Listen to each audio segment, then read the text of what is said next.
All right, everyone, I go out for a little bit just to, do some shopping and stuff that I need to do. I come back and I find that the U.S. Air Force, under Trump's orders, has dropped one of the mother of all bombs on an ISIS target in Afghanistan, eastern Afghanistan, the Kandahar region. A little bit surprising. We've never actually used one of these in combat before in tests. Of course, there's a reason why it's called mother of all bombs. This thing weighs several tens of thousands of pounds.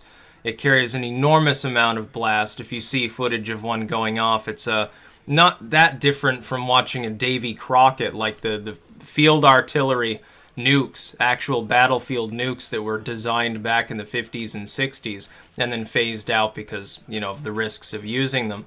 It has a fairly large blast. It's quite a sight to behold. I can't imagine there are many survivors from the target that was hit with this particular explosive. What does this mean, and do I support it? What does this mean? Number one, it's probably psychological warfare more than anything else. Of course, this is a strike on one tunnel complex. It could have been targeted with more standard weapons, something a little bit, smaller, perhaps. But when you unleash a weapon you've never actually tried before, this goes hand in hand with what we just did in Syria. I think it's Trump showing the muscle of the U.S. military. The mother of all bombs has a psychological value to it, in that it has only before been used in tests.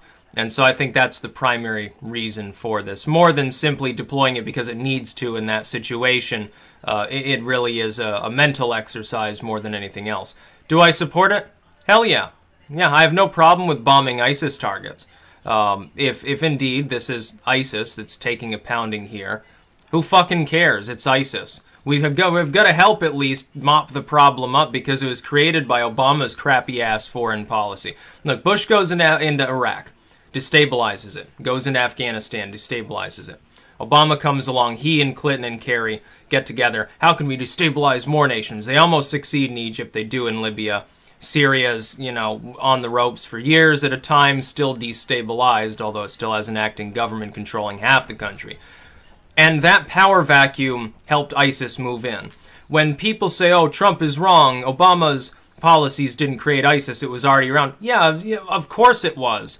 But there was no power vacuum for them to actually fill. There was no emptied out area where there was no resistance to them moving in, seizing the means of production to some extent, and then extorting the population and enslaving them and, running child trafficking and sex slaves and growing drugs and all the stuff that ISIS does to fund its more military apparatus.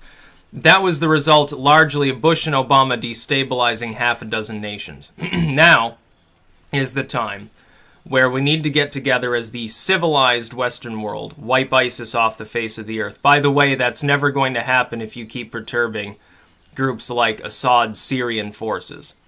By the way, this includes we need to prop up local governments. Even if we don't necessarily get along with them, they are inevitably going to be the lesser of all evils in such a situation. That's why I don't care if Assad runs Syria, Libya. There are tribal groups there that don't have affiliations with ISIS. We should be supporting them, and we should be attacking ISIS. Not Assad's forces, not the Iranians, not Hezbollah, not any of these other groups. Even the Taliban is more sane and civil than ISIS, which is rather sad when you really think about it. So yeah, go ahead and conduct some psychological warfare on ISIS by showing them that there's really no hardened structure they can create that we can't completely decimate with a single explosive. Yeah, I'm fine with that.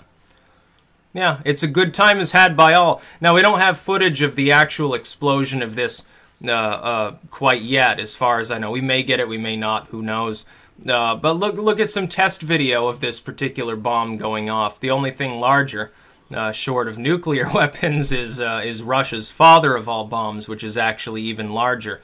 Although I don't know, at some point you probably lose some efficiency by continuing to scale up the same basic concept. Yeah, go ahead and drop one of these on ISIS.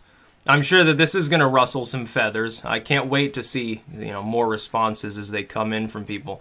But I don't have a problem with unleashing anything on ISIS. I suppose this could also, here's one theory.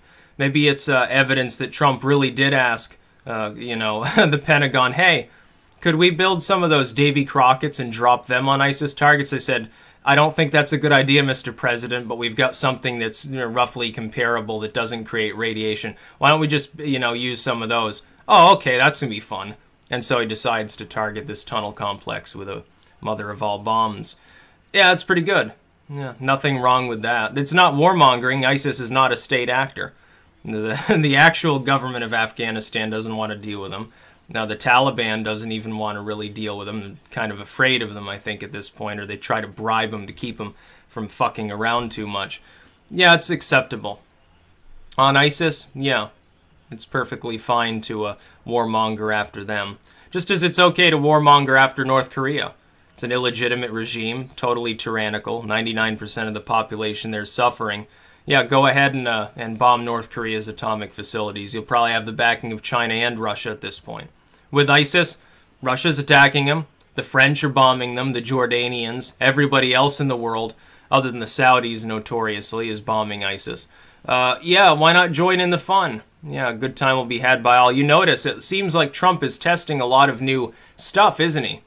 Yeah, outside of the realm of war. When we went into Iraq for the first time, we got to test a lot of new weapon systems. We hadn't been in a war in a little while, like an open, you know, open hostilities, since like Persian Gulf era. So we got to test out some new equipment and stuff. Well, this is the first time one of these has been used in combat. I guess it's a test too. It's a live action test on actual human targets. I wonder how many ISIS members got wasted in that attack. Maybe dozens, maybe hundreds, could be 1,000. Who knows? Good riddance to them. That's about all. Peace out.